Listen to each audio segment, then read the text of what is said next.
Did you see that?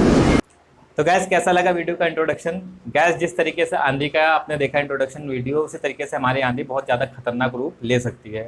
Gas आंधी देखने के बाद बहुत से लोगों के मन में ये सवाल जरूर आता हो कि अक्सर ये आंधी आती ही क्यों है और इसके पीछे आने का कारण क्या है।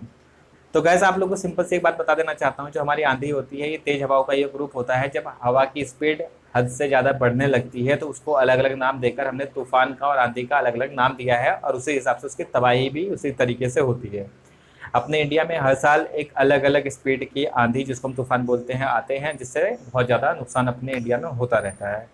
इसी तरीके से अमेरिकन कंट्रीज़ में साइक्लोन और टोर्नेडो ज़्यादा आते हैं, क्योंकि वहाँ का एटमॉस्फेयर है, वहाँ पर इसी तरीके से तेज़ हवाएं आती हैं जो कि समुद्र में चक्रवात और हवाओं का तेज़ बवंडर लेकर आती है, जो वहाँ पर बहुत ज़्यादा तबाही मचाता है। खैर बात करते हैं आंधी की अपने इंडिया की। तो गाइस आप लोगों ने अक्सर एक चीज़ नोटिस करी होगी कि आंधी अक्सर गर्मी के ही सीजन में आती है। कभी गौर किया है? नहीं ना। आप लोग कभी गौर करना, आंधियाँ जो आती है अक्सर अप्रैल मई जून के महीने में आती है, सर्दी के मौसम में आंधियाँ नहीं आती हैं। तो ऐसा क्यों होता है? तो आपका समय ज़्यादा लेते ना हुए चलता हूँ वीडियो में और समझाता हूँ आप लोग को आंधी के बारे में, वही पूरी डिटेल में।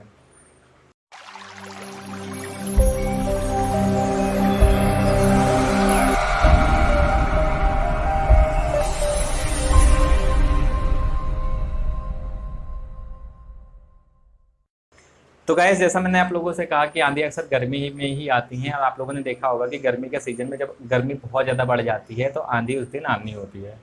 गाइस आप लोग आज के बाद एक चीज़ नोटिस करना, जब भी आप लोग आंधी देख लेंगे तो देखना उससे पहले का जो मैं बात बता रहा हूँ, उससे पहले आप लोग थोड़ा सा नोटिस करना, या इतना याद रहता है आप लोग को कि उस समय उमस बढ़ जाती है, उस समय घुटन होने लगती है, वहाँ पर हवा बिल्कुल नहीं रहती है और उस समय आप लोग को बहुत ज़्यादा बेचैनी महसूस होती है। गैस होता है क्या है कि जैसे जैसे हम लोग का मार्च के बाद अप्रैल आता है, अप्रैल मई जून आता है, टेम्परेचर राइज करने लगता है, और जब भी किसी जगह का टेम्परेचर बढ़ता है तो वहाँ का प्रेशर होने लगता है कम। जब प्रेशर कम होता है तो क्या होता है, प्रेशर कम होते होते एक एरिया बनने लगता है जिसको प्रेशर बेल्ट बोलते हैं। जिस तरीके से आप इलास्टिक बैंड को अगर खींचेंगे तो वो खींचने के बाद एक दूसरे से टूट जाता है, उसी तरीके से क्या होता है, जब हमारा टेम्परेचर बढ़ने के साथ प्रेशर बेल्ट जो है वो कम दबाव वाला एरिया बढ़ने लगता है, जब वो अपनी इलास्टिक लिमिट से बाहर हो जाता है, अपनी हद पार कर जाता है, तो जो बाहर की हवा ठंडी होती है वहाँ का दबाव क्या होता है, अधिक होता है। और आप लोग भी जानते हैं कोई भी चीज़ अधिक से कम की तरफ भागना पसंद करती है। जैसे हाई लेवल पर अगर पानी है तो नीचे की तरफ बड़ी तेज़ी से जाएगा, नीचे से ऊपर की तरफ नहीं जा सकता।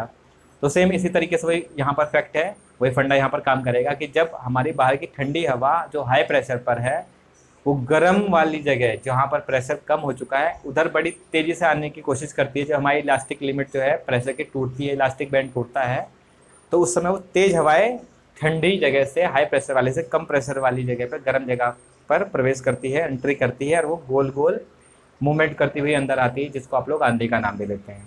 और गाइस एक जितना ज़्यादा हाई प्रेशर बेल्ट है, जितनी ज़्यादा स्पीड में आप रबर बैंड को खींचकर तोड़ेंगे उतना ज़्यादा आपको चोट लगेगी, उतना ज़्यादा उसका इम्पैक्ट होगा। सेम इसी तरीके से जितना ज़्यादा प्रेशर बेल्ट हाई इंक्रीज करता है उतना ज़्यादा आंधी का जो है विकराल रूप होता है। तो गाइस ये था आंधी के बारे में फैक्ट।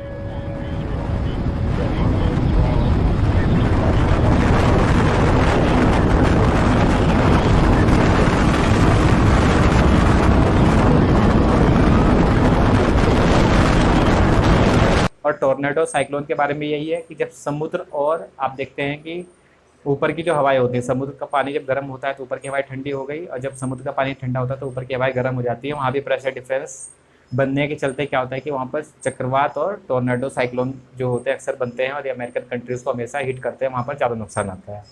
तो गाइस जो सारा फैक्ट था वो सिंपल प्रेशर के डिफरेंस पर होता है। जब भी टेम्परेचर आपका राइज करेगा तो वहाँ का प्रेशर कम होगा, और प्रेशर कम होने के चलते जो बाहर की ठंडी हवा है वहाँ का प्रेशर हाई होगा। इन दोनों का टेम्परेचर का और प्रेशर का बैलेंस करने के लिए हवा एक जगह से दूसरी जगह मूवमेंट करती है, जिसको आप लोग देखते हैं कि तेज हवाओं के रूप में जो आती है उसी को हम आंधी का रूप देते हैं। तो गैस दो बातें आप याद रखना कि गर्मी में ही आप लोग अक्सर आंधियाँ देखेंगे, सर्दी में नहीं देखेंगे, और आंधी आने से पहले आप देखेंगे हवा बिल्कुल बंद हो जाएगी और आपको घुटन महसूस होगी, आप सांस लेने में बहुत ज़्यादा परेशानी महसूस करेंगे। तो आई होप गाइस आप लोग को आज की वीडियो अच्छी लगी होगी और जानकारी जानकर आपको अच्छा लगा होगा। तो वीडियो अगर अच्छी लगी हो तो वीडियो को एक लाइक देते हैं और कमेंट करें जानकारी जानकर आपको कैसा लगा, और कौन सी बात आपको आज नहीं पता चली, और इन्फॉर्मेशन दूसरों के साथ शेयर करें।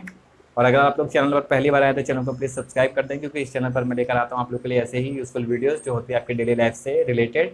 तो मिलते हैं अपने के लिए वीडियो में कुछ ऐसे मज़ेदार टॉपिक के साथ, तब तक के लिए टेक केयर, बाय बाय।